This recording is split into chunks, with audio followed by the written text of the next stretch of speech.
नमस्कार दोस्तों, हर्षित द्विवेदी एजुकेशन में आपका स्वागत है। मेरा नाम है Vineet Sagar. Daily newspaper and the Hindu editorial analysis 14 October 2023। तो आज कौन कौन से आर्टिकल्स एंड एडिटोरियल आर्टिकल्स हम डिस्कस करेंगे। देखिए, 4 इंपॉर्टेंट न्यूज़ आर्टिकल्स है दोस्तों। ठीक है, आज सैटरडे है, न्यूज़ कम है, फिर भी ये 4 न्यूज़ है जिसे हम डिटेल में डिस्कस करेंगे। एक तो देखिए इसराइल पैलेस्तीन इशू से रिलेटेड है। फिर नेशनल ग्रीन ट्राइब्यूनल ने कुछ सजेशंस दिया है regarding checking the impact of climate change, उसके बारे में देखेंगे। फिर देखिए आर्टिफिशियल इंटेलिजेंस टेक्नोलॉजी को एम्प्रेस करने से रिलेटेड एक रिपोर्ट आया है, वो देखेंगे। फिर सुप्रीम कोर्ट महाराष्ट्र स्पीकर को वार्निंग दिया है रिगार्डिंग एंटी डिफेक्शन हियरिंग्स, वो देखेंगे। ठीक है, फिर 3 एडिटोरियल आर्टिकल्स है दोस्तों। One is Muslim MP is a disappearing entity. Basically Lok Sabha में मुस्लिम रिप्रेजेंटेशन कम है, इसके regarding author of the article कुछ डाटास प्रोवाइड किया है, वो देखेंगे। फिर सऊदी इजराइल नॉर्मलाइजेशन प्रोसेस जो खत्म हुआ है ये हमास अटैक की वजह से या फिर होल्ड पर है हमास अटैक की वजह से, उसके बारे में देखेंगे। फिर इंडिया को क्या बैलेंस मेंटेन करना चाहिए इसराइल पैलेस्तीन इश्यू में, ठीक है, उसके बारे में एक आर्टिकल है। तो ये 3 एडिटोरियल आर्टिकल्स हम डिस्कस करेंगे। तो आगे जाने से पहले लेक्चर पर लाइक का बटन, चैनल को अब तक शेयर एंड सब्सक्राइब नहीं किया हो तो कर लीजिएगा। मेंटरशिप कोर्स के बारे में आपको मालूम होगा दोस्तों, please join the course. GS paper wise topics आपके लिए प्रोवाइड किया हुआ है टेस्ट सीरीज़ के साथ, एंड साथ साथ में हर एक टॉपिक्स के लिए वीडियो लेक्चर्स भी अवेलेबल है। So do check out the courses. harshitdvidi.com website भी है, उसमें भी आपको डिटेल्स मिल जाए। शुरुआत करते हैं। सबसे पहला news, Israel tells Palestinians to leave northern Gaza, GS paper two international relations. Israel और हमास के बीच में जो फाइट चल रहा है उसके बारे में आपको मालूम है दोस्तों। वैसे ये फाइट आज या कल शुरू नहीं हुआ, सालों से ये चल ही रहा है, पर रिसेंटली देखा जाएगा तो ये जो फाइट है एक वार में बदल गया है। इजराइल पूरी तरह एयर स्ट्राइक्स कंडक्ट कर रहा है गाजा के ऊपर, ठीक है, बेसिकली हमास के ऊपर, पर हमास जो रूल करने वाला जगह है वो है गाजा स्ट्रिप। ठीक है, थोड़ा सा बैकग्राउंड डिस्कस करते हैं। बिना बैकग्राउंड का ये न्यूज़ हम पूरी तरह से समझ नहीं पाएंगे, ब्रीफली बताऊंगा मैं आपको। देखिए, एक टाइम पर आपको मालूम है यूरोप में जूस का होलोकास्ट चल रहा था, बहुत सारे जूस मारे गए थे। आपको मालूम है अडोल्फ हिटलर के लीडरशिप में जो जूस का होलोकास्ट हुआ था। तो फर्स्ट वर्ल्ड वॉर के बाद जब जर्मनी हार गए तो इन जूस को रिहैबिलिटेट करने की रिस्पॉन्सिबिलिटी इंटरनेशनल कम्युनिटी ब्रिटेन को दिया। ठीक है, और आपको मालूम होना चाहिए आज का जो इजराइल पैलेस्तीन एरिया है वो एक टाइम पर ब्रिटिश कॉलोनी हुआ करता था।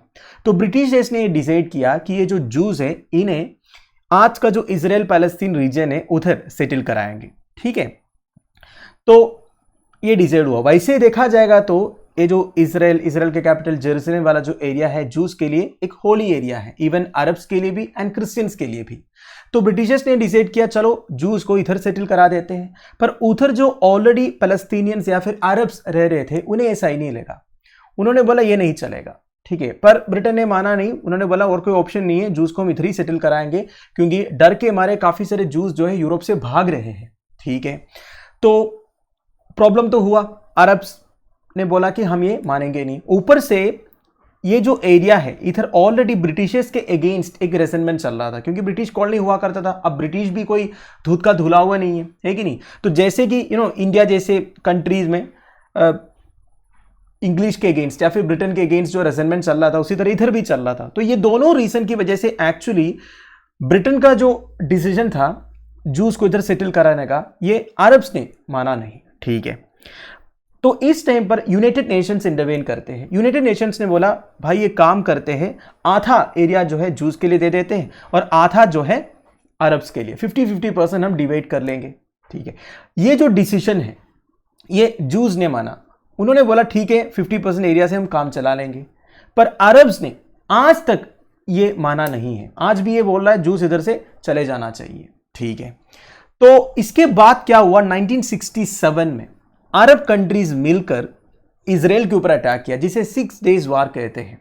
ठीक है, अब इस 6 डेज वार में एक तरफ में इजराइल था और दूसरी तरफ में जॉर्डन, इजिप्ट, सीरिया जैसे कंट्रीज थे, और ये लेबनान, सऊदी अरेबिया जैसे कंट्रीज भी थोड़ा बहुत पार्टिसिपेट किए थे। बेसिकली सारे जो अरब कंट्रीज है वो इजराइल के खिलाफ अटैक किए थे। सभी ने सोचा था 2 दिन में इजराइल को खत्म करेंगे, पूरे जूस को मार देंगे, भगा देंगे, पर हुआ उल्टा। इजराइल टेक्नोलॉजी में बहुत माहिर है, ये बात आपको मालूम है। आज भी देखा जाएगा तो most modern state of the art missiles वगैरह इजराइल ही बनाते हैं। तो इजराइल इस बार जीत जाता है। ठीक है, कोई नहीं सोचा था, पर इसराइल सारे ये तीनों कंट्रीज को हरा के, और क्या किया इसराइल ने, तीनों कंट्रीज के कुछ एरियाज को कैप्चर भी किया। अब होगा ही ये, चुपचाप बैठे थे इसराइल, तीनों ने उनके ऊपर अटैक किया। जब ये जीत गए तो इसराइल ने क्या किया, इजिप्ट से सिनाई पेनिनसुला, ठीक है, गाजा स्ट्रिप, सीरिया से गोलान हाइट्स, जॉर्डन से West Bank and eastern Jerusalem, ये सब कैप्चर किया। इसमें सिनाई पेनिनसुला को छोड़ के, ये जो सिनाई पेनिनसुला आपको दिख रहा है, बाकी जो Gaza strip, Golan Heights and West Bank including east Jerusalem अभी भी इजराइल का ऑक्यूपेशन में। इजराइल अभी तक ये वापस नहीं दिया है, तो ऑब्वियसली प्रॉब्लम तो होगा ही। तो बेसिकली आज की डेट में ये जो गाजा स्ट्रिप है दोस्तों, इधर रूल कर रहा है हमास करके एक ऑर्गेनाइजेशन। हमास बेसिकली एक फंडामेंटल सुन्नी इस्लामिक ऑर्गेनाइजेशन है, ठीक है, और इनका एक टेररिस्ट विंग भी है, ठीक है। तो हमास जो है टेररिस्ट अटैक्स करते हैं इजराइल के ऊपर, कभी ये जीत नहीं पाया, फिर भी देखिए ये परेशान करने के लिए अटैक्स करते रहते हैं। यही हो रहा था सालों से, पर रिसेंटली क्या देखने को मिला दोस्तों, लास्ट सैटरडे को हमास के कुछ गनमैन इजराइल के किबुत्जिम टाउन में घुस गए, जहां पे एक म्यूजिक फेस्टिवल चल रहा था, और करीब 1200 पीपल को इनडिस्क्रिमिनेटली मार दिए, और करीब 150 हॉस्टेजेस को भी लिया गया, ठीक है। अब देखिए दोस्तों, ये अटैक होने का एक रीजन भी है, रीजन बहुत है। One of the main reason ये है, आजकल देखा जाएगा तो इजराइल सऊदी अरेबिया जैसे कंट्रीज के साथ, यूएस जैसे कंट्रीज के साथ समझौता कर रहा है, काफी सारे हाई लेवल मीटिंग्स वगैरह चल रहा है। तो ये हमास जो ऑर्गेनाइजेशन है, बेसिकली जो गाजा स्ट्रिप में रूल करने वाला जो हमास है, इन्हें ये डर लग रहा है कि देखिए एक टाइम पर अरब कंट्री सारे हमास को सपोर्ट करते थे, अब सऊदी अरेबिया जैसे एक मेजर कंट्री अगर इसराइल को सपोर्ट करेंगे तो ये इनके लिए ठीक नहीं रहेगा। तो बेसिकली ये जो हाई लेवल मीटिंग्स को डिस्टर्ब करने के लिए हो सकता है ये जो हमास है इस तरह एक ब्रूटल अटैक प्लान किया। अब इसराइल जैसे कंट्रीज के साथ ऐसे करेंगे तो क्या होगा, इमेजिन कर सकते हैं। इसराइल वही किया दोस्तों, इसराइल रिटेलिएट किया by raining air and artillery strikes on Gaza, ये densely populated enclave of 2.3 million people. ये देखिए दोस्तों, ये है गाजा स्ट्रिप, आपको ये जो दिख रहा है, ठीक है, ये जूम करके मैंने इधर इंक्लूड किया है। गाजा स्ट्रिप एक्चुअली छोटा एरिया है, बेसिकली नॉर्थ साउथ जो डिस्टेंस है करीब 41 किलोमीटर है, एंड इधर से इधर तक अगर आप देखोगे 6 से 12 किलोमीटर का है, तो इतना छोटा एरिया है, और ये one of the densely populated area है दुनिया में। अरब्स रहते हैं इधर, कितने हैं, करीब 2.3 मिलियन पीपल इस छोटा सा एरिया में रहते हैं दोस्तों। आप इमेजिन कर सकते हैं कितने लोग होंगे। अब इधर अगर एयर स्ट्राइक्स होगा तो आप ये भी इमेजिन कर सकते हैं कितना ज्यादा कैजुअलिटीज रिपोर्ट हो सकता है, और वही हो रहा है, ठीक है। तो ये है बैकग्राउंड, ठीक है। नाउ आपके लिए कुछ इंपॉर्टेंट पॉइंट्स मैं बता देता हूं एग्जामिनेशन पर्सपेक्टिव में। वैसे बैकग्राउंड आई होप आपको समझ में आ गया होगा। देखिए गाजा स्ट्रिप में जो इंपॉर्टेंट सिटीज वगैरह है ना दोस्तों, जैसे कि जो एंट्री एक्सिट पॉइंट्स है, ये सब आप ध्यान दीजिएगा, नोट्स में इनकॉर्पोरेट कीजिएगा, आपसे क्वेश्चन पूछ सकता है। वैसे इस मैप में सारे इंक्लूडेड है, जैसे कि बेट हनोन इधर लिखा है, मेरी प्रोनाउंसिएशन गलत हो सकता है, सॉरी फॉर दैट। ये देखिए क्लोज्ड बट ओपन समटाइम्स, मतलब ऐसा एक बॉर्डर है जो कभी कभी खुल जाता है, कभी कभी बंद हो जाता है, ठीक है। तो ये अभी के हिसाब से तो पूरी तरह बंद है, ठीक है। और आपको ऐसे एरियाज में दिख रहा होगा जो बिल्कुल क्लोज्ड है, नहाल ओज, करनी, किसूफिन, सूफा, ठीक है। और ये देखिए करम अबू सलीम, राफा तो आपको मालूम है दोस्तों, वन ऑफ द आजकल सबसे ज्यादा न्यूज में रहता है राफा, जो एंट्री एक्सिट पॉइंट है या फिर ये जो बॉर्डर एरिया है। तो ये सारे कुछ इंपॉर्टेंट एरियाज है जिसके बारे में आपको मालूम होना चाहिए। वैसे गाजा स्ट्रिप का मेन एरियाज भी देखिए नीचे से, Rafah, Khan Younis, middle area, Gaza, north Gaza, ठीक है। नाउ इजराइल के बारे में बात करें, इजराइल कौन कौन से कंट्रीज के साथ बॉर्डर शेयर कर रहे हैं ये भी देख लीजिएगा, डायरेक्टली आपसे क्वेश्चन पूछा जाएगा। लेफ्ट साइड में पूरा मेडिटेरेनियन सी है, ठीक है। नॉर्थर्न साइड में लेबनान, सीरिया आपको दिख रहा है, ईस्टर्न साइड में जॉर्दान दिख रहा है, और इसराइल और जॉर्दान के बीच में है डेड सी, ठीक है। वैसे ये जो आपको दिख रहा है ना, ये वेस्ट बैंक है। देखिए इजराइल में जो गाजा स्ट्रिप है और वेस्ट बैंक है दोस्तों, इधर एक्चुअली इजरायलीज ने अरब्स को रहने दिया है, ठीक है। और ये गाजा स्ट्रिप को तो पूरी तरह बंद करके रखा हुआ है, क्योंकि अगर खोल के रखेंगे ना, ये गाजा स्ट्रिप वालों को, बेसिकली हमास वालों को वेपन्स मिल जाएगा बाहर से, ईरान जैसे कंट्रीज जो इन्हें सपोर्ट करते हैं, ठीक है। इसलिए गाजा स्ट्रिप को पूरी तरह बंद भी करके रखा हुआ है, ठीक है। और नॉर्थर्न साइड में आपको गल्फ ऑफ अकाबा दिख रहा है, ठीक है। और वेस्टर्न साइड में इजिप्ट दिख रहा है, और ये गाजा स्ट्रिप है, ये वेस्ट बैंक है, इधर आपको गोलान हाइट्स दिख रहा होगा, ठीक है। ये तीनों एरिया मैंने आपको बोला अभी भी इसराइल के कंट्रोल में है, ठीक है। सो बस स्टैटिक चीजें हमने डिस्कस किया है। और एक नेशनल पार्क भी आपको दिख रहा है, अब इसराइल इतना न्यूज में है तो ये भी ध्यान दीजिएगा, माउंट कार्मेल नेशनल पार्क कहां पे है भी आपसे पूछ सकता है, ठीक है। तो इतना स्टैटिक डाटा है। अब हम वापस न्यूज में आएंगे। तो हुआ क्या था सैटरडे को, मैंने आपको बता दिया, और इसराइल ने रिटेलिएट किया है, अभी तक रिटेलिएट कर रहा है, ठीक है। और रीजनली इसराइल की तरफ से, बेसिकली इसराइल मिलिट्री की तरफ से एक डायरेक्शन आया है for the evacuation of northern Gaza. Northern Gaza area मैंने आपको इधर दिखा दिया, ठीक है। ये जो नॉर्थर्न गाजा एरिया को कंप्लीटली इवैक्यूएट करने के लिए इसराइल मिलिट्री ने यूनाइटेड नेशंस को बोला है, मतलब इनको तो बोला ये, यूनाइटेड नेशंस को इन्फॉर्म किया हम इधर अटैक करने वाला है। अभी तक एयर स्ट्राइक चल रहा था, पर अभी ये लग रहा है ग्राउंड ऑफेंसिव भी शुरू होगा, बेसिकली ग्राउंड अटैक्स भी शुरू होगा। अब अगर इस एरिया में ग्राउंड अटैक शुरू होगा तो आप सोच सकते हैं दोस्तों कि घर में घुस के वायलेंस होने का चांसेस है, क्योंकि छोटा एरिया है, इजराइल मिलिट्री के लिए कुछ भी नहीं होगा, ठीक है। तो अब ये ग्राउंड ऑफेंसिव शुरू होने वाला है, इसलिए शायद अभी ये रिपोर्ट, बेसिकली डायरेक्शन आया है कि नॉर्थर्न गाजा को कंप्लीटली इवैक्यूएट करना होगा। वैसे नॉर्थर्न गाजा में ही 1.1 मिलियन पीपल रह रहे हैं, ठीक है। अब उधर से इतने लोग जब माइग्रेट करेंगे या फिर उधर से इवैक्यूएट होंगे तो कितना और कैजुअलिटीज होगा पता नहीं है। और यूएन ने भी ये बोला, यूएन का एक ह्यूमैनिटेरियन ऑर्गेनाइजेशन है, UN agency for Palestinian refugees, ठीक है, वो ऑलरेडी 60% ऑफ 4,23,000 पीपल जो डिस्प्लेस हुआ है उन्हें शेल्टर भी दे रहा है। उन्होंने क्लियर किया है ये जो इवैक्यूएशन मूवमेंट जो होगा, जैसे कि इसराइल ने डायरेक्ट किया है इवैक्यूएट करना है, ये बिना कोई ह्यूमैनिटेरियन कॉन्सिक्वेंसेस का होगा नहीं, बहुत लोग मारे जाएंगे, बहुत लोग इंजर्ड हो जाएंगे, ये उन्होंने पहले बोला है, ठीक है। और एक बात मैं आपको बताऊं दोस्तों, इजराइल ने ये क्लियर किया है, मतलब जब तक हमास जो इजरायली हॉस्टेजेस को पकड़ के रखा हुआ है उन्हें छोड़ेंगे नहीं, तब तक आपको इलेक्ट्रिसिटी नहीं मिलेगा, not a single faucet will be turned on, not a single fuel truck will enter the Israeli hostages are returned home। मतलब आपको फ्यूल नहीं मिलेंगे, आपको खाना नहीं प्रोवाइड करेंगे, मेडिसिन नहीं देंगे, पानी नहीं देंगे, इलेक्ट्रिसिटी नहीं देंगे। ये Israel energy minister Israel cuts ने क्लियर किया है, ठीक है। 150 हॉस्टेजेस जो हमास के पास है उन्हें छोड़ना पड़ेगा करके, ठीक है। तो ये सारे न्यूज़ है। और कुछ इंपॉर्टेंट डिटेल्स इधर है दोस्तों। United Nations was inform that Israel has told 1.1 million residents of northern Gaza to relocate to the south of the territory within 24 hours. तो 24 घंटे के अंदर नॉर्थर्न गाजा में से सथेन टेरिटरीज में जाने के लिए ऑलरेडी इजराइल मिलिट्री ने बोला है। तो ये तो चलता ही रहेगा दोस्तों, अब भगवान जाने अब क्या होगा, ठीक है। बहुत सारे लोगों का डेथ ऑलरेडी हो चुका है, हम यही उम्मीद करेंगे बहुत जल्दी ये सब बंद होगा, ठीक है। आई होप आपको समझ में आ गया। अगला, NGT bats for sustainable tourism policy on islands across country to check impact of climate change, GS paper 3 sustainable development में न्यूज आपको काम आएगा। देखिए, हमारा नेशनल ग्रीन ट्राइब्यूनल ने एक एक्सपर्ट पैनल सेटअप किया था, किसके लिए? देखिए, ग्लोबल वार्मिंग की वजह से जो ग्लेशियर्स मेल्ट हो रहा है, उसकी वजह से जो सी लेवल्स राइज हो रहा है, उसकी वजह से लो लेइंग एरियाज जो है पानी के नीचे आने का चांसेस ज्यादा है। तो सबसे ज्यादा ग्लोबल वार्मिंग का इंपैक्ट होगा आइलैंड्स के ऊपर। इंडिया में भी आइलैंड्स हैं, 2 मेजर आइलैंड्स हैं, लक्षद्वीप एंड अंडमान निकोबार आइलैंड्स। तो ये जो आइलैंड्स के कुछ पार्ट सी लेवल राइज की वजह से पानी के नीचे जाने का चांसेस है, इसमें कोई डाउट नहीं है, अगर हम ग्लोबल वार्मिंग को रोकेंगे नहीं, ठीक है। तो नेशनल ग्रीन ट्राइब्यूनल ने एक एक्सपर्ट पैनल सेटअप किया था ये पता करने के लिए हमारे जो सबमर्जिंग आइलैंड्स हैं इन्हें कैसे प्रोटेक्ट किया जाए, उसके लिए क्या क्या पॉलिसीज एंड मेजर्स फ्रेम किया जाए, ठीक है। तो ये जो एक्सपर्ट पैनल है दोस्तों, इन्होंने रेकमेंड किया है island specific sustainable development and tourism policy होना चाहिए, keeping the climate risk in mind.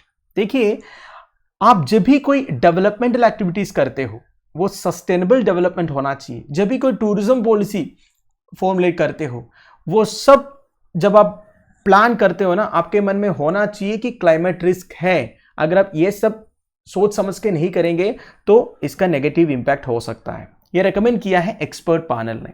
वैसे इस एक्सपर्ट पैनल में कौन कौन थे दोस्तों?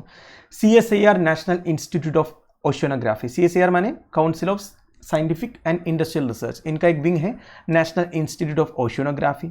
फिर national centre for sustainable coastal management Chennai, national institute of ocean technology Chennai, national institute for Jio informatics science and technology, Indian national centre for ocean informatics services Hyderabad, फिर IIT Kharagpur. तो इतने मेजर इंस्टीट्यूशंस में से एक्सपर्ट्स थे इस पैनल में, इन्होंने ये रेकमेंड किया है, ठीक है।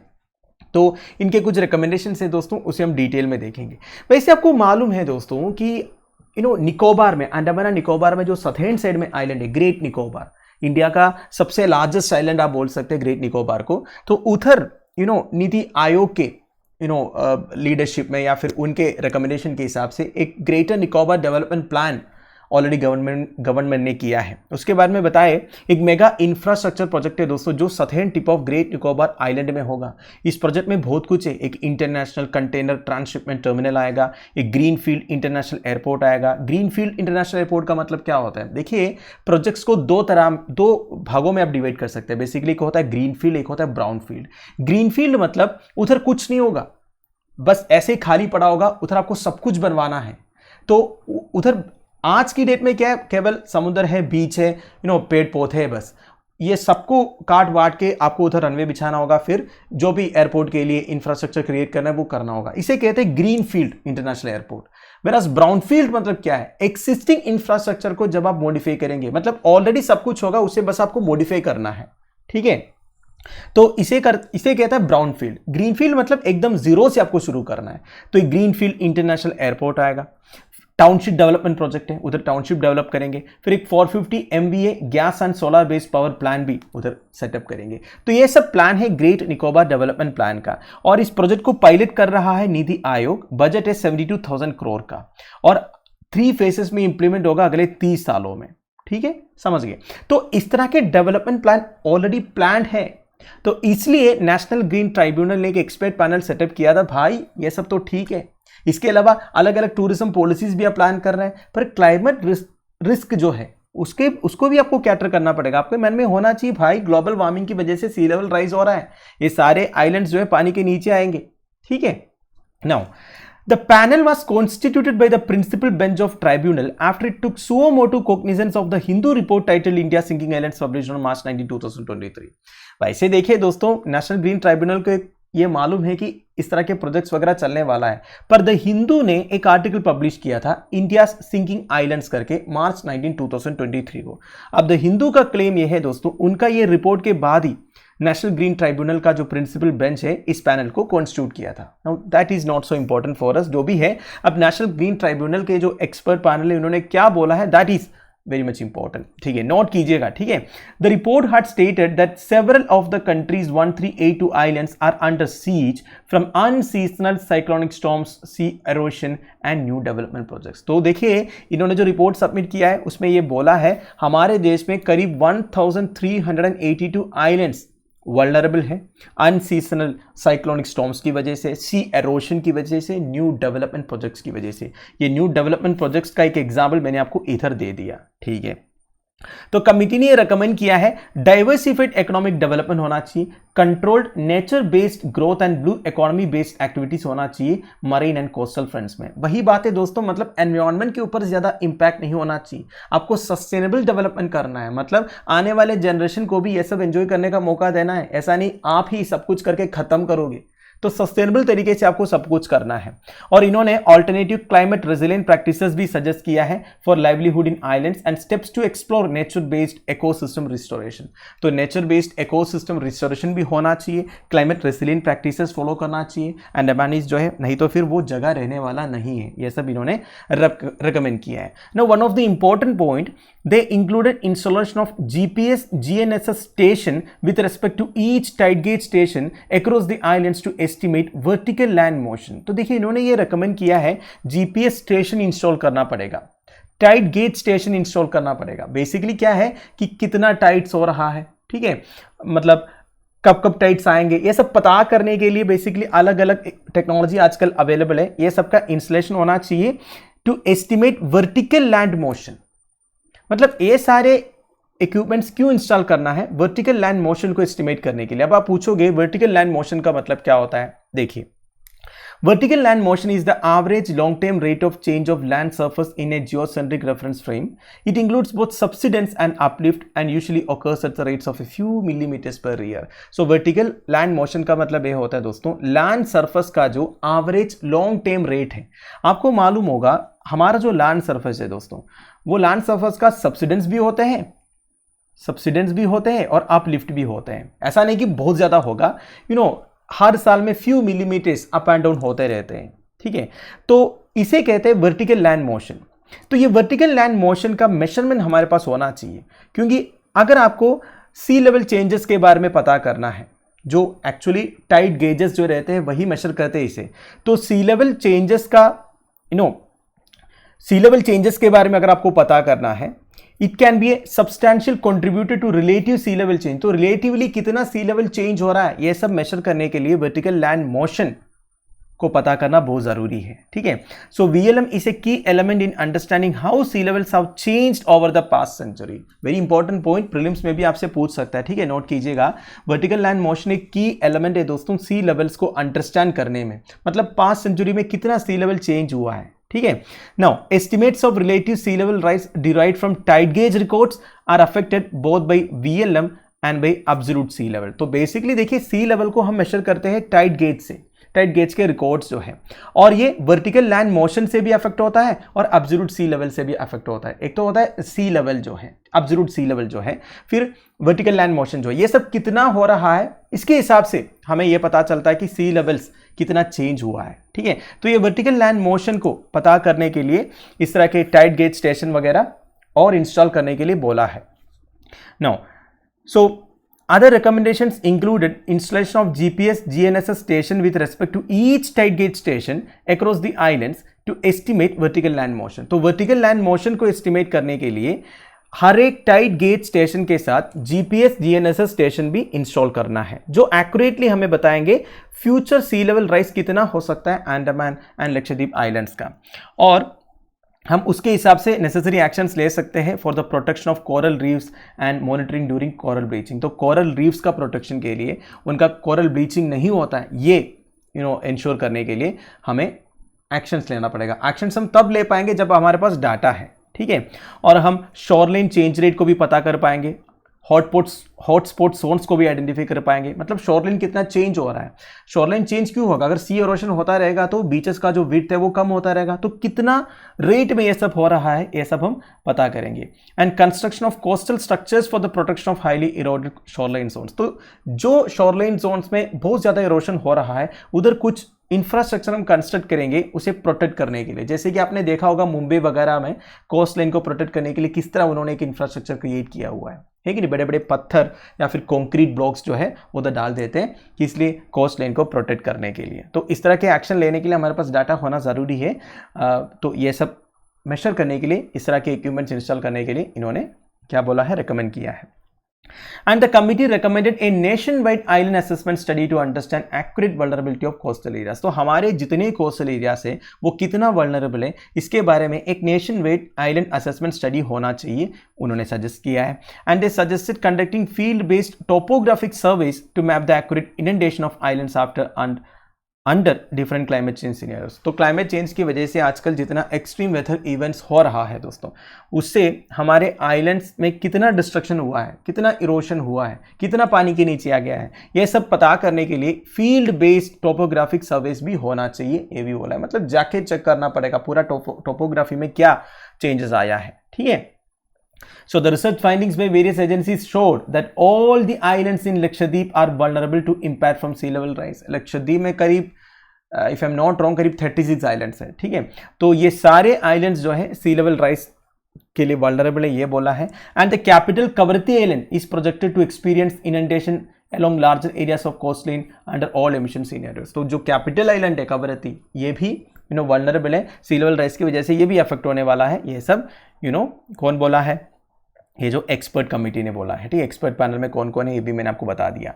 नाउ नेशनल ग्रीन ट्राइब्यूनल के बारे में भी कुछ बेसिक डिटेल्स बता देता हूं। एक स्पेशलाइज्ड बॉडी है दोस्तों which was setup under the national green tribunal act of 2010। तो एक स्टैट्यूटरी बॉडी आप बोल सकते हैं। इनका ऑब्जेक्टिव है effective and expeditious disposal of cases relating to environmental protection and conservation of forest and other natural resources. तो देखिए जब भी एनवायरमेंटल प्रोटेक्शन से रिलेटेड या फिर फॉरेस्ट कंजर्वेशन से रिलेटेड या फिर नेचुरल रिसोर्सेज कंजर्वेशन से रिलेटेड या प्रोटेक्शन से रिलेटेड कोई केसेस इनके पास आते हैं तो उसे एक्सपीडिशियसली डिस्पोज करना इनका ऑब्जेक्टिव है इफेक्टिव तरीके से, ठीक है। एनजीटी जैसे हम एस्टैब्लिश किए थे, हम तीसरा कंट्री बन गए थे दुनिया में जो एक स्पेशलिस्ट एनवायरमेंटल ट्राइब्यूनल सेटअप किया।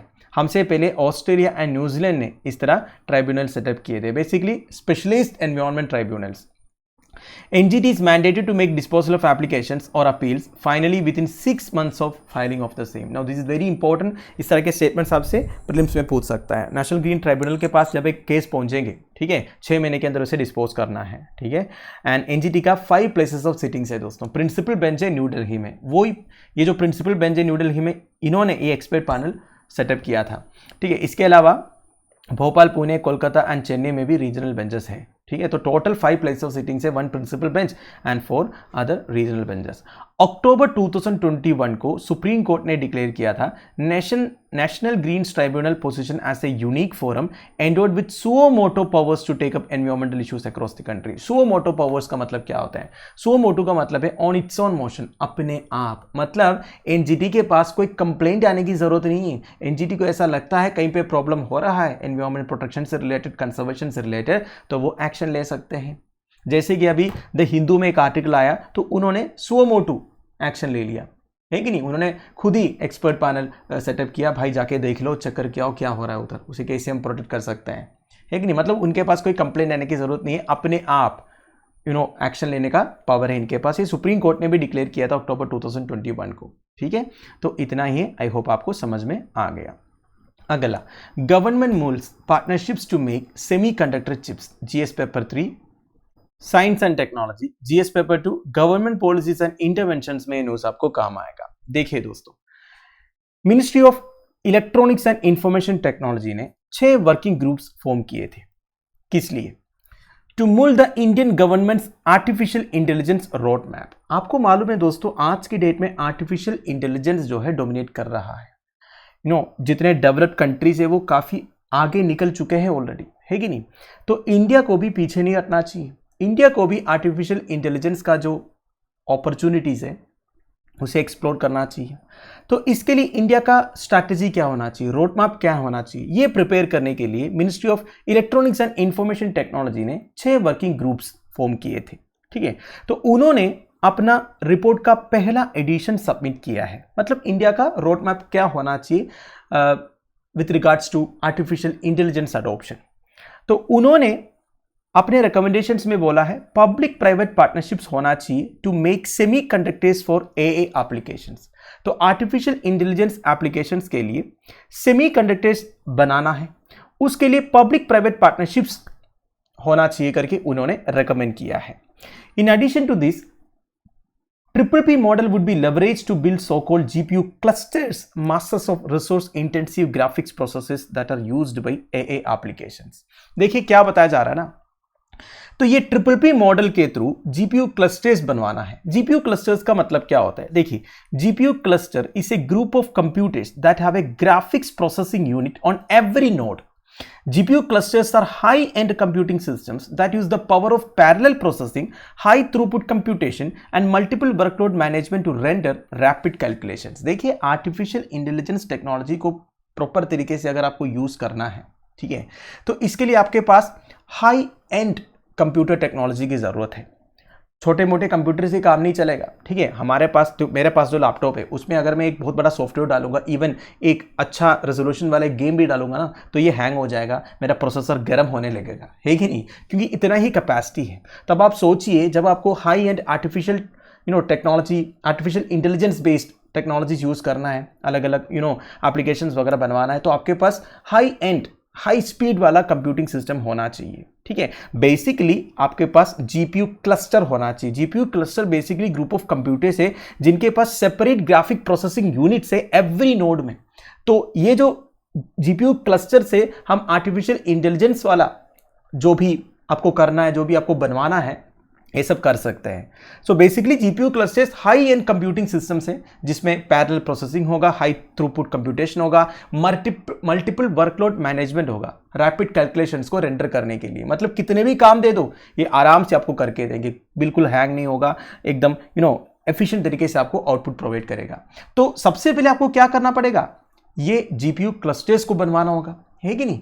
तो जीपीयू क्लस्टर्स को बनवाने के लिए केवल गवर्नमेंट सोचने से काम नहीं चलेगा, पब्लिक प्राइवेट पार्टनरशिप होना चाहिए. ये वर्किंग ग्रुप का रिकमेंडेशन है दोस्तों. तो जीपीयू क्लस्टर्स के लिए बेसिकली इसका जो रॉ मटेरियल आप बोल सकते हैं सेमी कंडक्टर्स चाहिए, है कि नहीं. तो सेमी कंडक्टर्स बनवाने के लिए PPP मॉडल को अपनाना है. ये कौन बोला है? ये जो 6 वर्किंग ग्रुप्स ने ministry of electronics and information technology को सजेस्ट किया है। यही न्यूज़ आया है, ठीक है, बस और कुछ नहीं, क्योंकि अभी तो प्लान कर रहा है, आगे इसके बारे में और न्यूज़ आते रहेंगे तब हम आपको डिटेल में समझाएंगे, ठीक है। अभी ये सब प्लान चल रहा है, हम जीपीयू क्लस्टर्स बनाएंगे। तो आई होप आपको ये जीपीयू क्लस्टर्स क्या है समझ में आया होगा, क्योंकि ए एप्लीकेशंस का मैक्सिमम पोटेंशियल आपको यूज करना है तो आपके पास जीपीयू क्लस्टर्स होना बहुत जरूरी है। तो सबसे पहले जीपीयू क्लस्टर्स को बनाओ ना, इसके बाद हम एआई को अडॉप्ट करेंगे, ठीक है।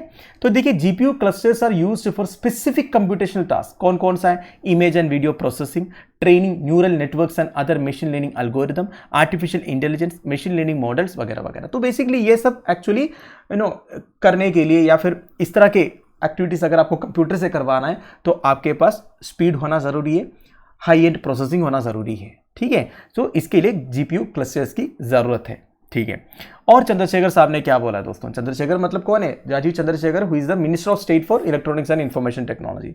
उन्होंने बोला है India AI initiative would look at span agriculture, health care, education, fintech, security, governance etcetera. तो जब हम आर्टिफिशियल इंटेलिजेंस टेक्नोलॉजी को डेवलप करेंगे, हम हर एक फील्ड में उसे यूज करेंगे, ठीक है, चाहे वो एग्रीकल्चर हो, हेल्थ केयर हो, एजुकेशन हो, फिनटेक हो, है कि नहीं। फिनटेक मतलब क्या होता है? बेसिकली फाइनेंशियल सेक्टर में जब आप टेक्नोलॉजी का इस्तेमाल करते हैं, जैसे ये आजकल बैंक्स वगैरह अलग अलग सॉफ्टवेयर्स वगैरह बना रहा है कि नहीं। तो आजकल आपको बैंक जाने की ज़रूरत नहीं है, सब कुछ कोई सॉफ्टवेयर या एप्लीकेशन करके दे रहा है। ये सब फिनटेक है। फाइनेंस में जब आप टेक्नोलॉजी को इनकॉर्पोरेट करते हो इसे फिनटेक बोल सकते हैं। एजुटेक मतलब क्या है? जब एजुकेशन में आप टेक्नोलॉजी का इस्तेमाल करते हैं, ठीक है। तो इस तरह आजकल बहुत नए नए टर्म्स आ रहे हैं। सिक्योरिटी में, गवर्नेंस में हम आर्टिफिशियल इंटेलिजेंस का पॉसिबिलिटीज को एक्सप्लोर करेंगे, ये चंद्रशेखर साहब ने बोला है। फिर उन्होंने रोबोटिक्स स्ट्रैटेजी के बारे में बोला है दोस्तों। देखिए recently national strategy on robotics का एक ड्राफ्ट पेपर रिलीज हुआ था पब्लिक इनपुट के लिए। लास्ट महीना मतलब सितंबर में ये रिलीज हुआ था। बेसिकली हम भी अपने रिकमेंडेशंस दे सकते हैं, मतलब ऐसे हमारा स्ट्रैटेजी होना चाहिए, वैसे स्ट्रैटेजी होना चाहिए रोबोटिक्स में। रोबोटिक्स ये आपको मालूम है दोस्तों, बेसिकली हम रोबोट्स का इस्तेमाल करेंगे हमारे जितने डेली बेस्ड एक्टिविटीज़ में, ठीक है। तो आपने बहुत सारे मूवीज़ वगैरह देखा होगा, वो आई रोबोट करके एक मूवी था, है कि नहीं। तो उसी तरह रोबोट्स हमारे लिए जो भी मैकेनिज्म से आजकल चल रहा है वो सब रोबोट से हम करवाएंगे। पर देखिए ये रोबोटिक्स को अडोप्ट करने के रिगार्डिंग काफ़ी सारे ऑपोजिशन भी आ रहा है। मतलब ये बोला जा रहा है कि रोबोटिक्स को हम वाइड स्केल में लेके आएंगे तो इससे जॉब लॉसेस होने का चांसेस हैं। अगर हम हमारे मैन्युफैक्चरिंग फैसिलिटीज़ में सारे काम रोबोट से करवाएंगे तो फिर जो लोग हैं, हमारे पास इतने पॉपुलेशन है, तो इनको जॉब कहाँ से मिलेगा। तो चंद्रशेखर साहब ने इसे काउंटर करके बोला है it is an erroneous way of looking at robotics को इस तरह हमें देखना नहीं चाहिए। ऐसा मत सोचो कि रोबोटिक्स से हमारा जॉब लॉसेस होगा।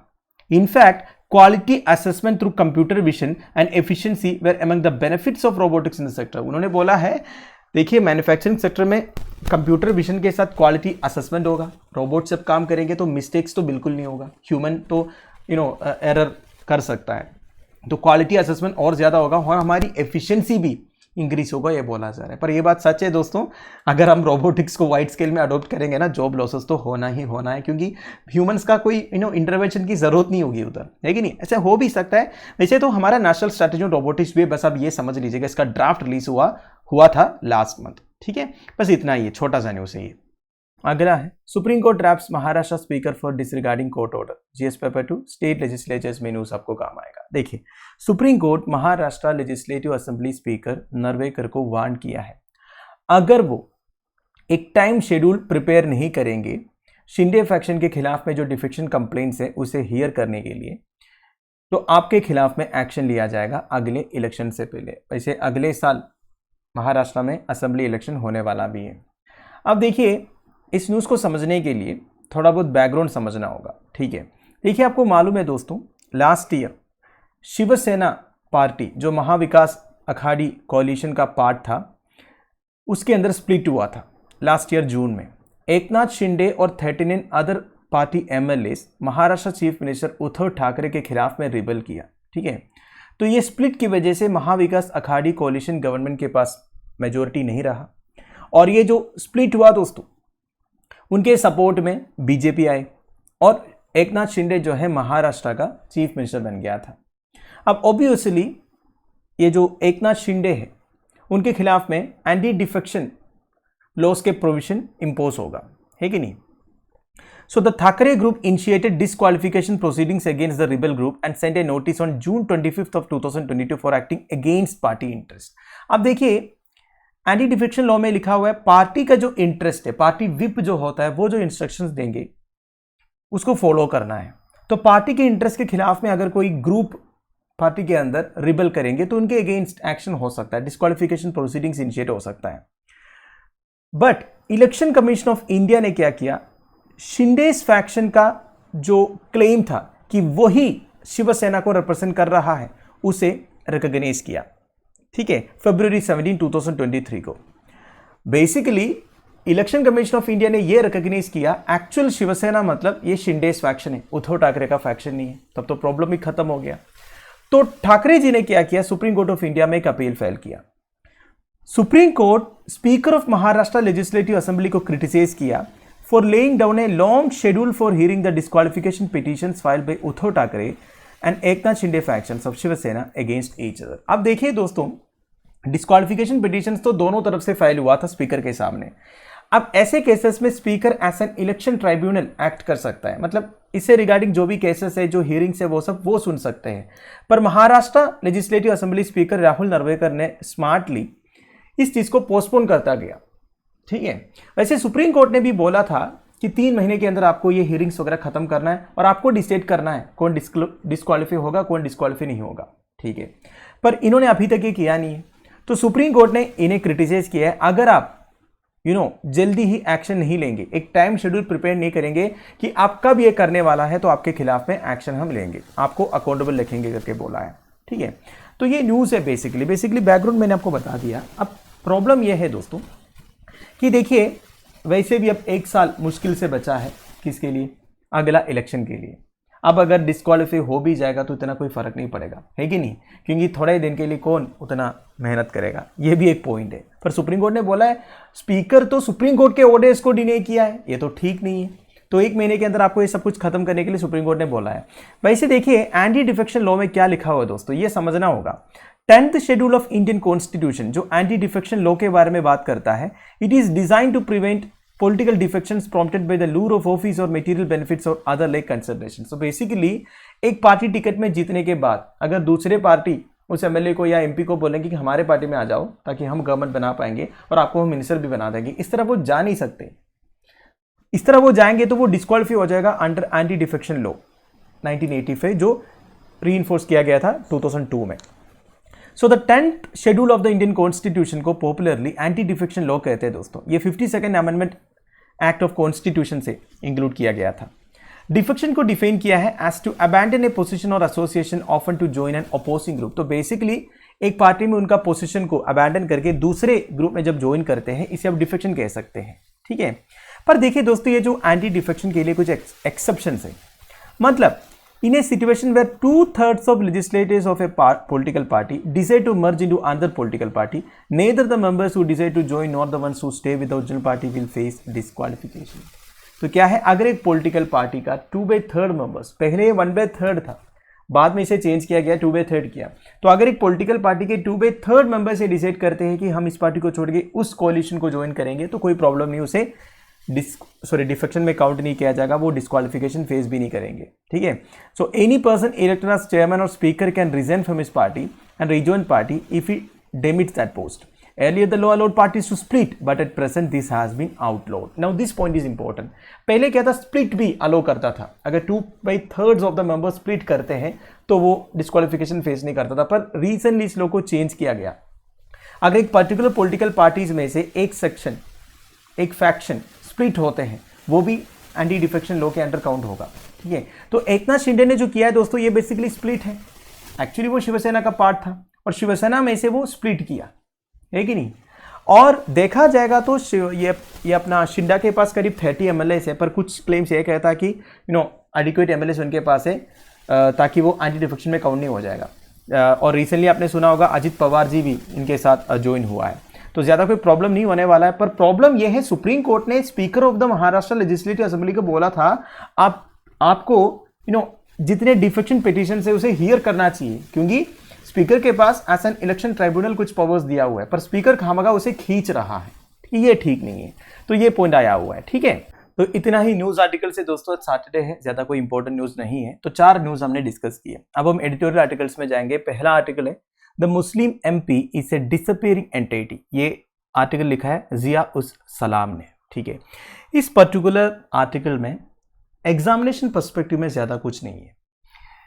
ऑथर ऑफ द आर्टिकल ये बताने की कोशिश कर रहा है कि मुस्लिम मेंबर्स ऑफ पार्लियामेंट का जो नंबर्स है दोस्तों, वो डिक्रीज हो रहा है, या फिर वो ये भी बोलने की कोशिश कर रहा है कि मुस्लिम मेंबर्स को एडिक्वेट रिप्रेजेंटेशन नहीं मिल रहा है लोकसभा में। तो वो अलग अलग डाटा कोट किया है इस पर्टिकुलर आर्टिकल में। तो देख लेते हैं इन्होंने क्या क्या डाटा कोट किया है। वैसे शुरुआत में एक इंट्रोडक्शन दिया है। मतलब देखिए, रिसेंटली जब पार्लियामेंट में विमेंस रिजर्वेशन बिल के ऊपर डिबेट चल रहा था, तो all India मजलिसी Ittehadul Muslimeen AIMIM के प्रेसिडेंट आजादुद्दीन ओवैसी ने एक सजेशन दिया था। उन्होंने बोला, आप देखिए जो 33% रिजर्वेशन विमेन कैंडिडेट्स के लिए प्रोवाइड करने वाला है, इसमें मुस्लिम विमेन के लिए अलग सा कोटा होना चाहिए करके, ठीक है। पर इनका सजेशन ज्यादा कोई सुना नहीं, ठीक है, ऐसे ही वो फेड हो गया, ठीक है। तो इसी के बेसिस पर एक्चुअली ये आर्टिकल है। So in the passage of 17 Lok Sabha so far there have been just a handful of Muslim women. अब तक 17 लोकसभा हो चुके हैं दोस्तों, आपको मालूम होगा। तो टोटल 17 लोकसभा में से 690 वीमेन MPs इलेक्ट हुए थे लोकसभा में, और उसमें से केवल 25 मुस्लिम कम्युनिटी से थे, ठीक है। तो टोटल अगर आप 1951 से देखोगे अब तक, तो 690 वीमेन MPs रहे हैं, और उसमें से केवल 25 मुस्लिम कम्युनिटी से बिलोंग किए हैं, ठीक है। नाउ बहुत कुछ डाटा है दोस्तों। देखिए, Muslim community and not just its women has been severely under represented in the lower house. तो ऑथर ऑफ द आर्टिकल ये कह रहा है कि मुस्लिम कम्युनिटी ही अंडर रिप्रेजेंटेड है। अगर आप मुस्लिम कम्युनिटी के अंदर वीमेन मेंबर्स ऑफ पार्लियामेंट की बात करें, वो तो और अंडर रिप्रेजेंटेड है। इंडिपेंडेंस से अगर आप देखोगे, Muslim representation has been far below the community's share in general population of the country. तो total population of the country का एक परसेंटेज अगर आप देखोगे, तो आज की डेट में करीब 14% मुस्लिम से, उसके हिसाब से लोकसभा में रिप्रेजेंटेशन नहीं मिल रहा है, ये इनका कहना है। लास्ट सेंसस हुआ था 2011 में, तो मुस्लिम पॉपुलेशन 14% से थोड़ा सा ज्यादा था टोटल पॉपुलेशन का, ठीक है। बट जो प्रेजेंट लोकसभा है, इसमें केवल 25 MPs है जो मुस्लिम कम्युनिटी से बिलोंग करते हैं, ठीक है। एक्चुअली पॉपुलेशन के प्रोपोर्शन के हिसाब से 73 members of parliament Muslim members होना चाहिए, ये ऑथर ऑफ द आर्टिकल का कहना है। पर आज की डेट में केवल 25 MPs है, ठीक है। Now the figure has never been reached, the highest being scaled in 1980 when 49 candidates cutting across party lines reached the Lok Sabha। तो ये 73 मेंबर्स ऑफ पार्लियामेंट जो होना चाहिए मुस्लिम कम्युनिटी से, ये जो फिगर है कभी भी रीच नहीं हुआ है। सबसे ज्यादा देखने को मिला 1980 में, जब 49 कैंडिडेट्स थे लोकसभा में जो मुस्लिम कम्युनिटी से बिलोंग करते थे। और the reality makes grim reading, since the first general election the community has had on average only 27 members of parliament. तो ऑन एन एवरेज अगर आप देखोगे, हर एक लोकसभा में करीब 27 मेंबर्स रहते हैं मुस्लिम कम्युनिटी से, ठीक है। नाउ 2014 में everything was swept aside by a hurricane called Narendra Modi. The figure tapered off to its lowest 23 MPs। तो 2014 में सबसे कम देखने को मिला जब नरेंद्र मोदी वेव आया था, तो 23 MPs थे मुस्लिम कम्युनिटी से, ठीक है। मतलब 1980 में जो 49 थे, उसे आधा से ही कम हो गया था, 49 से सीधा 23 हो गया। 2019 में जैसे मैंने आपको पहले बताया 25 MPs थे, और 2019 का एक स्पेशलिटी भी है दोस्तों। ऐसा एक गवर्नमेंट फॉर्म हुआ, ठीक है, जिसमें एक भी मुस्लिम MP रूलिंग पार्टी के साथ नहीं थे, ठीक है। And today we have states which have never elected a Muslim MP, just as there are states which have not elected 1 or more than 3 decades। तो आज हमारे देश में ऐसे स्टेट्स हैं जो कभी भी एक मुस्लिम MP को इलेक्ट नहीं किया है, या फिर ऐसे स्टेट्स हैं जो पिछले 3 decades से एक मुस्लिम MP को इलेक्ट नहीं किया है, ठीक है। For example, the last Muslim to make it to the Lok Sabha from Gujarat was the late Congress leader Ahmed Patel, who won in 1984, despite the fact that Muslims bring up a little under 10% of state's population। देखिए, गुजरात में total population का करीब 10% Muslim population है, फिर भी उधर से एक मुस्लिम एमपी लोकसभा में पहुंचे थे 1984 में, लेट कांग्रेस लीडर अहमद पटेल। उसके बाद कभी भी ये नहीं हुआ है, ये बताया जा रहा है। फिर राजस्थान की बात करें, 1952 से अगर आप देखोगे एक ही मुस्लिम एमपी रहा है, कैप्टन अयूब खान, जो 1984 एंड 1991 में जीते थे। ठीक है। Similarly when the AIMIM's Imtiaz Jalil won from Aurangabad in 2019, he became the first Muslim MP from Maharashtra since AR Antule won in 2004। तो देखिए महाराष्ट्र की बात करें, AIMIM का इम्तियाज जलील जीता था औरंगाबाद से 2019 में, और वो पहला मुस्लिम एमपी बना जो महाराष्ट्र से जीते हैं 2014 में AR अंटुले जीतने के बाद। ठीक है। मध्य प्रदेश में भी सिमिलर सीन है। और ये जो वैनिशिंग मुस्लिम एमपी वाला फिनोमिनन ज्यादा देखने को मिल रहा है जब से बीजेपी सरकार आई है, ये बोल रहा है ऑथर ऑफ द आर्टिकल। ठीक है, काफी परेशान है ऑथर ऑफ द आर्टिकल। वैसे अब देखिए, in the elections in 2019 many regional parties did not have even a single Muslim candidate in the फ्रे। अब देखिए, एक तो देखिए बीजेपी को क्रिटिसाइज कर रहा था, अब बीजेपी से वो रीजनल पार्टीज को भी क्रिटिसाइज कर रहा है। उनका कहना यह है, अगर आप रीजनल पार्टीज देखोगे वो भी ज्यादा कंसिडर नहीं किया है मुस्लिम कैंडिडेट्स को। तमिलनाडु में ऑल इंडिया अन्ना द्राविड़ मुन्नेत्र कड़गम और द्राविड़ मुन्नेत्र कड़गम एक भी सिंगल मुस्लिम कैंडिडेट को चांस नहीं दिया। और ओडिशा की बात करें, बिजू जनता दल ने भी चांस नहीं दिया। तेलंगाना राष्ट्र समिति, जो तेलंगाना का मेजर पार्टी है आज की डेट में, वो भारत राष्ट्र समिति बना है, वो भी एक भी सीट नहीं दिया। आम आदमी पार्टी ने टोटल इंडिया में 35 सीट्स में कंटेस्ट किए थे, केवल एक ही सीट मुस्लिम कैंडिडेट को दिया था।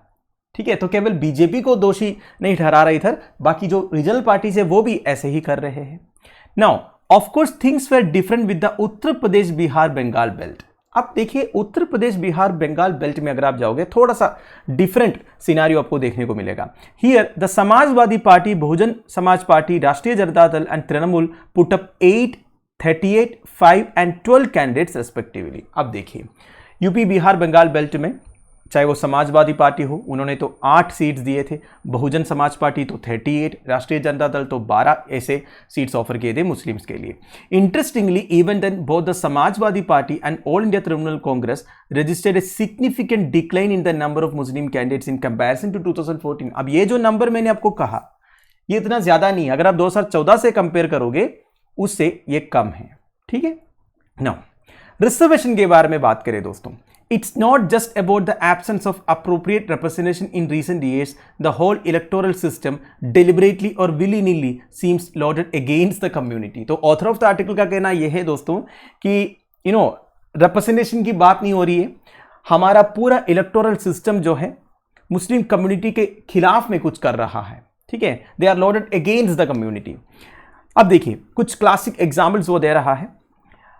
आसाम में, ठीक है, करीमगंज की बात करें दोस्तों, उधर 52% मुस्लिम पॉपुलेशन है और 13% शेड्यूल्ड कास्ट है, पर मुस्लिम के लिए सीट रिजर्व नहीं है, बट शेड्यूल्ड कास्ट के लिए सीट रिजर्व है। अब देखिए, शेड्यूल्ड कास्ट के लिए जो रिजर्वेशन है वो कॉन्स्टिट्यूशनली प्रोवाइड किया हुआ है, ये बात आपको मालूम है कि नहीं, पर मुस्लिम्स के लिए ऐसा नहीं है। तो ऑथर ऑफ द आर्टिकल का कहना है, आसाम का करीमगंज में 52% मुस्लिम पॉपुलेशन होने के बावजूद मुस्लिम्स के लिए रिजर्वेशन नहीं दे रहा है, वेरास उधर जो 13% शेड्यूल्ड कास्ट है उनके लिए रिजर्वेशन दे रहा है। ठीक है।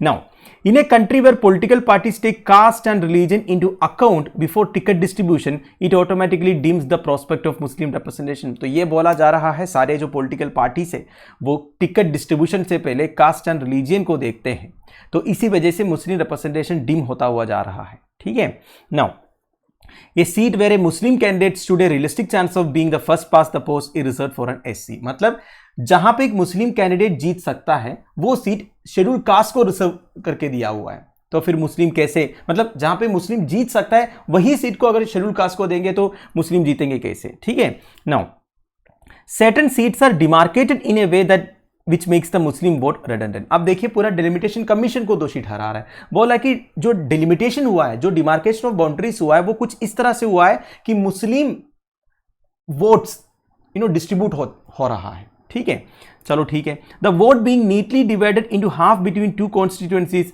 As you have seen in latest demarcation of seats in Assam where Muslim dominated seats have come down to 29 to 22 thanks to a merger of seats and redrawing of the electoral map. तो आसाम में जो major Muslim population है उन्हें बांट दिया बोल रहा है, मतलब अलग अलग कॉन्स्टिट्यूएंसीज में उन्हें बांट दिया, इस वजह से मुस्लिम कैंडिडेट्स जीत नहीं पा रहा है। ठीक है, नाउ और क्या बताया जा रहा है दोस्तों, जब पार्लियामेंट में मुस्लिम विमेन के वेलफेयर के लिए लॉस वगैरह पास हुआ है, जैसे कि ट्रिपल तलाक बिल इंट्रोड्यूस किया था the then union law minister Ravi Shankar Prasad ji ने, तब रूलिंग पार्टी में एक भी मुस्लिम वुमेन नहीं थी। ठीक है, तो ये ठीक नहीं किया बोल रहा है। Surely a Muslim woman defending the ruling dispensation on triple talaq would have send out the right signals. अगर रूलिंग पार्टी में एक मुस्लिम वुमेन एमपी होती और वो अगर डिफेंड करती तो इसका इंपैक्ट ही अलग होता, ये बोला जा रहा है। ठीक है, and the last straw, the story was repeated in the debate on the women's reservation bill also. Predictably, the ruling party did not have any Muslim voice. Opposition leader Rahul Gandhi too talked about scheduled castes and scheduled tribes and other backward classes, but amnesia overcame him when it came to Muslims. अब राहुल गांधी को भी criticise कर रहा है दोस्तों। क्या बोला जा रहा है कि देखिए, जब विमेंस रिजर्वेशन बिल के ऊपर डिबेट हुआ था, ठीक है, उसमें भी कोई मुस्लिम वॉइस देखने को नहीं मिला, क्योंकि रूलिंग पार्टी के पास एक भी मुस्लिम एमपी नहीं है, ये बोला जा रहा है। Even opposition leader Rahul Gandhi ने तो schedule caste, schedule tribes, OBC ये सब के बारे में बात की है, पर उन्होंने मुस्लिम्स के बारे में तो एक भी शब्द नहीं बोला। राहुल गांधी को उस टाइम पर क्या अमनेशिया आ गया था? क्या अमनेशिया मतलब आप जब भूल जाते हैं ना इस कंडीशन को। ठीक है, तो कुल मिलाकर ऑथर ऑफ द आर्टिकल जिया उस सलाम किसी को नहीं छोड़ा है, सभी को क्रिटिसाइज कर रहा है, starting from the electoral system to the ruling party of India, कि मुस्लिम्स के लिए प्रॉपर रिप्रेजेंटेशन आप नहीं दे रहे हैं। तो काफी सारे डाटास मैंने आपको इधर बता दिया जो जिया उस सलाम ने प्रोवाइड किया है। आई होप आपको समझ में आ गया होगा। अब अगले आर्टिकल पर चलते, अगला है a war that ends the Saudi Israel normalisation process. ये आर्टिकल लिखा है Talmiz Ahmed, he is a former diplomat. इस आर्टिकल में क्या बताया गया है दोस्तों, देखिए आपको मालूम है अब तो हमास और इसराइल के बीच में भयंकर फाइट चल रहा है, हजारों लोगों का डेथ भी हो चुका है अनफॉर्चुनेटली। पर इससे पहले क्या चल रहा था दोस्तों, इससे पहले इसराइल और सऊदी अरेबिया के बीच में नॉर्मलाइजेशन टॉक्स चल रहा था। बेसिकली दोनों के बीच में जो रिलेशन है उसे और क्लोज बनाने की कोशिश चल रहा था। वैसे देखा जाएगा तो इसराइल तो जूस मेजोरिटी कंट्री है, सऊदी अरेबिया एक सुन्नी इस्लामिस्ट कंट्री है। ठीक है, देखा जाएगा तो दोनों के बीच में अच्छे रिलेशंस नहीं होना चाहिए, पर आजकल आपको मालूम है दोस्तों इसराइल जो है काफ़ी सारे अरब कंट्रीज़ के साथ नॉर्मलाइजेशन प्रोसेस अचीव किया है, जैसे कि अब्राहम अकॉर्ड्स के बारे में आपको मालूम होगा, जिसे यूनाइटेड स्टेट्स ऑफ अमेरिका ने ब्रोकर किया था। और आज की डेट में इसराइल जो है पीस एग्रीमेंट साइन किया है Egypt, Sudan, United Arab Emirates, Saudi Arabia, Bahrain, Jordan जैसे कंट्रीज के साथ। ठीक है, पीस एग्रीमेंट्स तो साइन किया है। अब और सऊदी अरेबिया के साथ जुड़ने का या फिर बायलैटरल रिलेशंस को स्ट्रेंथन करने का बातें चल रही थी पिछले 1-2 महीने से, जिसे ब्रोकर कर रहा था again United states of America. ठीक है, और ये जो टॉक्स चल रहा था ये हमास को सही नहीं लगा, क्योंकि सऊदी अरेबिया जैसे कंट्री के साथ रिलेशंस को नॉर्मलाइज करने के लिए जितने भी हाई लेवल टॉक्स वगैरह हुआ, इसमें पैलेस्टीनियंस का कोई ओपिनियन पूछा नहीं गया, उनसे पूछा तक नहीं कि आपका क्या ओपिनियन है। मतलब उन्हें तो बिल्कुल साइड में रखा, और बाकी जितने फॉरेन पॉलिसीज हैं वो तो इसराइल के जो अथॉरिटीज है उन्होंने डिसाइड किया। तो तब से एक तरह का प्रॉब्लम चल रहा था पैलेस्टीनियंस के बीच में। अब एक्चुअली हमास ने अटैक इसलिए किया है, मतलब वन ऑफ द रीजन ये है कि ये जो नॉर्मलाइजेशन प्रोसेस चल रहा है सऊदी और इसराइल के बीच में, इसे खराब करने के लिए, इसे डिसरप्ट करने के लिए, और वो सक्सेसफुल भी रहा है। आज की डेट में सऊदी और इसराइल के बीच में जो नॉर्मलाइजेशन प्रोसेस चल रहा था वो एक तरह से होल्ड में रखा है। और रिसेंटली सऊदी अरेबिया की तरफ से स्टेटमेंट भी आया कि फलस्तीन इंटरेस्ट को वो सर्व करेंगे उनकी तरफ से। और एक स्टेटमेंट आया था कुछ दिन पहले कि पैलेस्टीनियंस के पास राइट है एक डिसेंट एंड डिग्निफाइड लाइफ जीने का। मतलब देखिए हमास एक तरफ इधर सक्सेसफुल रहा है कि इसराइल और सऊदी के बीच में जो नॉर्मलाइजेशन प्रोसेस चल रहा था उसे डिसरप्ट करने में, जो भी है। तो इस आर्टिकल में तलमीस अहमद साहब ने क्या क्या लिखा है वो हम डिस्कस करेंगे। देखिए, सितंबर 22 को इसराइल के प्राइम मिनिस्टर बेंजामिन नेतन्याहू ने यूनाइटेड नेशंस जनरल असेंबली में एक स्पीच दिया था, और उन्होंने उस स्पीच के दौरान 2 मैप दिखाया इसराइल का। एक 1948 का मैप, जब इसराइल आइसोलेटेड थे। आपको मालूम है दोस्तों यूनाइटेड नेशंस इंटरवेन करके जूस को इसराइल में रहने दिया था, और उस टाइम पर इसराइल को बाकी सारे अरब कंट्रीज ने मिलकर आइसोलेट किया था, इवन अटैक भी किया था, पर इसराइल जीत गया था।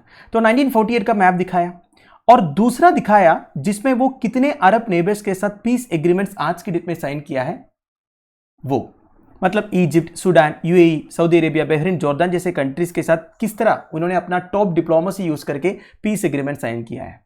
तो ये जो चेंज वो दिखाना चाह रहा था 1948 से आज हम कहां पहुंचे हैं, ये बेंजामिन नेतन्याहू ने क्लियरली दिखाया यूएनजीए के सामने। एंड उस मैप में they showed all the occupied Palestine territories also, मतलब कोई सेंटिमेंट्स नहीं, उन्होंने जो मैप दिखाया उसमें ऑक्यूपाइड पैलेस्टीन टेरिटरीज को भी दिखाया, like West Bank, Gaza, East Jerusalem etcetera, और ये सारे टेरिटरीज को as integral parts of Israel दिखाया उन्होंने। मतलब उन्होंने और एक बार अफर्म किया कि ये सारे इसराइल के इंटीग्रल पार्ट है। नाउ अभी जो नॉर्मलाइजेशन प्रोसेस चल रहा था सऊदी अरेबिया के साथ में, जिसे यूएस ब्रोकर कर रहा था ऑब्वियसली, इसके बारे में भी नेतन्याहू ने बोला, उन्होंने अपलोड किया इस नॉर्मलाइजेशन प्रोसेस को। नाउ जैसे मैंने आपको पहले बोला, इस नॉर्मलाइजेशन प्रोसेस में सऊदी अरेबिया का कुछ डिमांड्स था। सऊदी अरेबिया ने बोला कि एक तो उन्हें अप्रूवल चाहिए सिविलियन न्यूक्लियर प्रोग्राम के लिए, बेसिकली वो यूरेनियम को एनरिच करना चाहता है, ठीक है। दूसरा, उन्होंने यूएस से पूछा कि हमें यूएस सिक्योरिटी गारंटी चाहिए, एक आयरन क्लैड सिक्योरिटी गारंटी चाहिए, और आप हमें एडवांस्ड वेपन्स भी सेल करना चाहिए। तो ये तीनों डिमांड वो यूएस के सामने रखा। वेरास यूएस ने सऊदी अरेबिया को बोला कि देखिए ऑयल प्राइसेस के ऊपर थोड़ा सा कंट्रोल करो भाई, हमारे हिसाब से ऑयल प्राइसेस को आपको रेगुलेट करना चाहिए, ठीक है।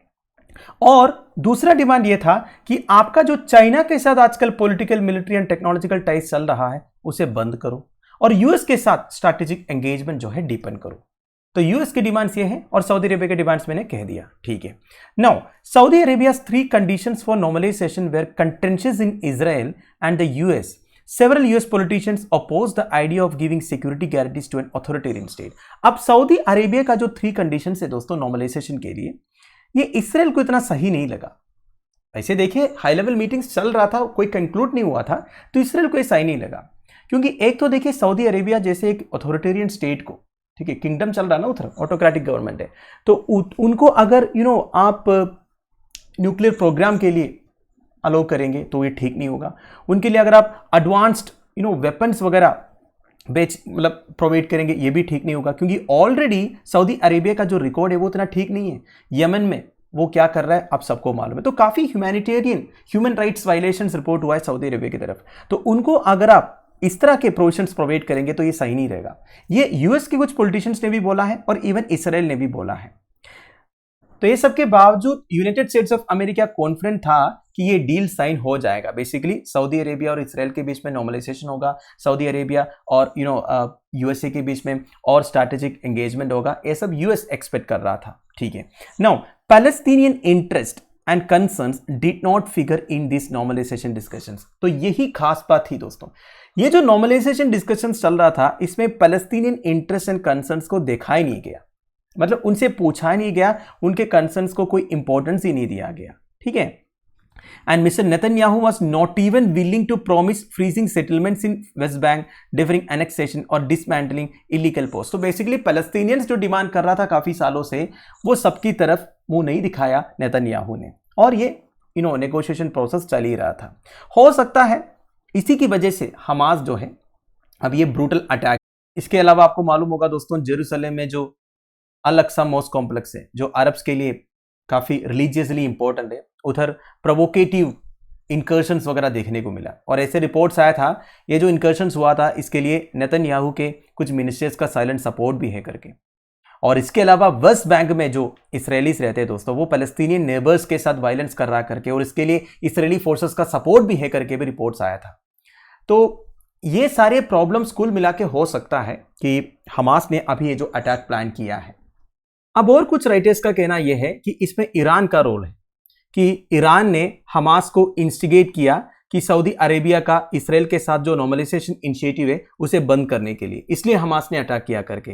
पर ऑथर ऑफ द आर्टिकल के हिसाब से इस आर्ग्यूमेंट का कोई क्रेडिबिलिटी नहीं है, क्योंकि सऊदी और ईरान के बीच में टाइज ऑलरेडी नॉर्मलाइज हुआ है दोस्तों अंडर चाइनीज मीडिएशन।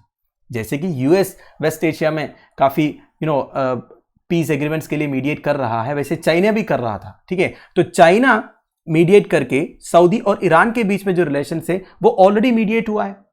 फिर ईरान को क्या प्रॉब्लम होगा सऊदी अरेबिया और इसराइल के साथ अगर नॉर्मलाइजेशन हो रहा है, ये बात किया जा रहा है, ठीक है। ऑलरेडी देखा जाएगा तो ईरान एंड सऊदी अरेबिया में एम्बसीज वगैरह ओपन हुआ है, हाई लेवल विजिट्स वगैरह होते रहते हैं, इकोनॉमिक कोऑपरेशन को और एक्सपैंड किया जा रहा है। तो सऊदी और ईरान के बीच में रिलेशंस जो है वो अच्छा होते हुए जा रहा है। तो ईरान को प्रॉब्लम नहीं होना चाहिए सऊदी और इसराइल के बीच में अगर रिलेशंस नॉर्मलाइज हो रहा है, यही बात किया जा रहा है। ठीक है, तो अगर कोई बोल रहा है कि ईरान हमास को सपोर्ट कर रहा है, इसका कोई क्रेडिबिलिटी नहीं है, ये बोल रहा है author of the article. Now following the Hamas attacks the kingdom has recognised the peace and stability in the region are not possible without Palestinian interest being addressed. तो अब सऊदी अरेबिया क्या बोल रहा है दोस्तों कि मतलब अब सऊदी अरेबिया का कहना यह है आप उधर पीस एंड स्टेबिलिटी तब तक इंश्योर नहीं कर पाएंगे जब तक आप पैलेस्टीनियन इंटरेस्ट को एड्रेस नहीं करेंगे। ठीक, अटैक्स होने से पहले सऊदी अरेबिया की तरफ से इस तरह का कोई स्टेटमेंट नहीं आया था। अब जाके जब अटैक हुआ है तब सऊदी अरेबिया ऐसे स्टेटमेंट्स पास कर रहा है कि पैलेस्टीनियन इंटरेस्ट को भी एड्रेस करना चाहिए। एक्चुअली हमास भी यही चाहता था, उन्हें पता था अगर वो इजराइल को अटैक करेंगे तो इजराइल रिटेलिएट करेंगे और बेकसूर लोगों का डेथ होगा। ऑब्वियसली इसराइल फोर्स इतना बड़ा है और हमास को तो वो 2-3 दिन में खत्म कर सकता है, ये बात हमास को भी पता है। पर हमास को ये भी पता है इसमें बेकसूर लोगों का डेथ होगा, इससे वो सेंटिमेंट्स वर्कआउट करेंगे। जब अरब लोगों का डेथ ऐसे होते रहेंगे, बेचारे वीमेन एंड चिल्ड्रन का डेथ होते रहेंगे, तो जो अरब कंट्री से वो थोड़ा बहुत सिंपैथी दिखाएंगे। और यही अभी सऊदी अरेबिया कर रहा है, अब इसी को वर्कआउट कर रहा है। अब आप बोलिए, अब इसराइल और सऊदी अरेबिया के बीच में रिलेशंस नॉर्मलाइज हो सकता है क्या? अगर नॉर्मलाइज होना भी है तो सऊदी अरेबिया की तरफ से कुछ डिमांड्स होगा कि आप ये सब करो फलस्तीन में, है कि नहीं? तो हमास का जो इंटेंशन है इधर धीरे धीरे सक्सेस हो रहा है। ठीक है, अब जाके सिचुएशन पूरा बदल गया है। अब सऊदी अरेबिया क्या चाहते हैं, एक कॉन्क्रीट एक्शन होना चाहिए फलस्तीनी इंटरेस्ट को सर्व करने के लिए। जैसे कि सऊदी जर्नलिस्ट फैसल अब्बास ने लिखा था, the international community must act now to activate a credible peace plan that enables a two state solution. तो देखिए, सऊदी जर्नलिस्ट ने लिखा कि इंटरनेशनल कम्युनिटी को एक्शन लेना चाहिए पीस को इंश्योर करने के लिए और एक 2-स्टेट सोल्यूशन को एनेबल करने के लिए। मतलब इसराइल के अंडर फलस्तीन नहीं, अलग अलग स्टेट्स होना चाहिए, दोनों के अलग अलग टेरिटरीज हो। भाई यूनाइटेड नेशंस ने 1948 में यही तो बोला था कि अलग अलग स्टेट हम फॉर्म करेंगे, तब तो माना नहीं। तब इसराइल के ऊपर आपने अटैक किया और इसराइल ने आपके प्लेसेस को कैप्चर भी किया, इवन सीरिया का, जॉर्डान का, इजिप्ट का प्लेसेस को कैप्चर किया। और अब जाके इतना सब कुछ होने के बाद बोल रहा है 2-स्टेट सोल्यूशन होना चाहिए। हाँ चलो ठीक है, कम से कम मिलियंस ऑफ लाइव्स तो बच सकता है, 2-स्टेट सोल्यूशन तो ठीक है, पर इसराइल ये मानेगा भी नहीं मानेगा, जो भी है देखा जाएगा। Looking ahead, it has been obvious over the last 3 years that the kingdom had shrugged off American yoke and was pursuing its foreign policy engagements in terms of its own interest without any US involvement. पिछले 3 साल से kingdom of Saudi Arabia US के साथ इतना अच्छा कोई दोस्ती maintain नहीं किया है। वैसे यूएस ने तो बहुत कोशिश किया, यूएस ने तो सऊदी अरेबिया से रिक्वेस्ट किया था, हम एक ग्लोबल एंटी चाइना कोलिशन बना रहे हैं, आप उसमें शामिल हो जाओ। पर किंगडम ऑफ सऊदी अरेबिया ने उसे रिजेक्ट किया। यूएस ने यह भी बोला था हम एक एंटी ईरान कैबल फॉर्म करेंगे रीजनली, वो भी रिजेक्ट किया था सऊदी अरेबिया ने। ठीक है, again regardless of US wishes there is no question of Saudi Arabia accommodating the Americans on oil prices और diluting its comprehensive strategic ties with China. तो अभी वही होने वाला दोस्तों, जो नॉर्मलाइजेशन ये भी शायद नहीं होगा, क्योंकि सऊदी अरेबिया अमेरिका का जो डिमांड्स है वो शायद एग्जाम नहीं करेंगे। अमेरिका जो बोल रहा है कि चाइना के साथ आपका जो कॉम्प्रिहेंसिव स्ट्रैटेजी से उसे डाइल्यूट करना चाहिए, वो भी वो मानेंगे नहीं। They exemplify its assertion of strategic autonomy and are an integral part of the quest for diverse multifaceted substantial ties across Asia. वो तो अपनी स्ट्रैटेजिक ऑटोनॉमी के ऊपर और असर्शन दे रहा है और बोल रहा है हमारे एक diverse multifaceted and substantial ties होगा अक्रॉस एशिया, आपके हिसाब से हम नहीं चलेंगे। And promoting the Palestinian cause will now form an important part of this foreign policy approach. आप देखिए यही होने वाला है। यूएस अगर सऊदी अरेबिया के साथ टाइज बनाना चाहते हैं और सऊदी अरेबिया और इसराइल के बीच में रिलेशंस को नॉर्मलाइज करना चाहता है, तो सऊदी अरेबिया ऑब्वियसली यूएस के सामने और एक डिमांड रखेंगे कि पैलेस्टीनियन इंटरेस्ट को भी सर्व करने के लिए कुछ प्रोविजंस होना चाहिए। तो इस तरह जियोपॉलिटिकल सिचुएशन चेंज होता जाएगा। ठीक है, तो इतने पॉइंट्स इधर बताया गया दोस्तों तलमी अहमद साहब ने, होप आपको समझ में आ गया होगा। Final article, balancing policy on Israel Palestine and India's line. देखिए इधर क्या बताया जा रहा है ना दोस्तों, एक तो देखिए हमास ने लीथल अटैक किया इसराइल के ऊपर जिसमें काफ़ी सारे लोगों की जान गई। ठीक है, एक म्यूजिकल कंसर्ट में उन्होंने अटैक्स किया। इस तरह के अट्रोसिटीज़ तो कभी भी बेयर नहीं कर पाएगा, ठीक है नहीं। और ऑब्वियसली इसराइल ने वापस रिटेलिएट किया। अब इसराइल जिस तरह से अटैक्स कर रहा है दोस्तों, इस पर भी बेकसूर लोगों की जाने जा रही है। है कि नहीं। तो इंडिया को इधर एक बैलेंस मेंटेन करने की ज़रूरत है दोस्तों। वैसे इंडिया ने बोला है इसराइल को हम सपोर्ट करेंगे, किसी भी तरह का टेररिस्ट एक्टिविटीज़ को हम कभी भी सपोर्ट नहीं करेंगे, but at the same time हमें यह भी बताना होगा इसराइल जो कर रहा है वो भी उतना ठीक नहीं है, ठीक है। इंडिया का और एक कंसर्न ये है अपने सिटीजन्स का जो सेफ्टी है, ठीक है, क्योंकि इसराइल में करीब 18,000 इंडियंस काम कर रहे हैं, स्टडी भी कर रहे हैं। इसके अलावा 85,000 इसराइलीज ऑफ इंडियन ओरिजिन है दोस्तों, like from Maharashtra, Manipur, Mizoram, Kerala, West Bengal etcetera. Ministry of external affairs ने फ्लाइट्स भी चार्टर किया है इन्हें वापस घर लाने के लिए। ऑपरेशन अजय है ना, ऑपरेशन अजय शायद नाम है, एक बार चेक कीजिएगा, मैं भूल गया एक्चुअली, ठीक है। So New Delhi has also added nuance to the initial position while MEA delivering the government's first formal statement while repeating condemnation of the Hamas attacks. हम कंडेम कर रहा है हमास अटैक्स के ऊपर, but the statement remained at Israel about the universal obligation to observe international humanitarian law. Hamas का जो attacks है वो होना नहीं चाहिए था, इसे हम कंडेम कर रहा है, बट द सेम टाइम हम इजराइल को ये भी रिमेन कर रहा है कि एक यूनिवर्सल ऑब्लिगेशन है आपका भी इंटरनेशनल ह्यूमैनिटेरियन लॉ को ऑब्जर्व करने का, ठीक है।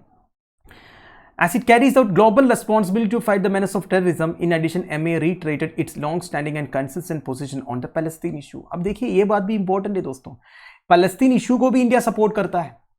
इसराइल के साथ हमारे डिप्लोमेटिक रिलेशंस है, ठीक है, बहुत अच्छा रिलेशंस है। 1992 से हम इसराइल के साथ डिप्लोमेटिक टाइज मेंटेन कर रहा है, but at the same time हम पैलेस्तीन कोज को भी सपोर्ट कर रहा है, ठीक है, ये आपको समझना है।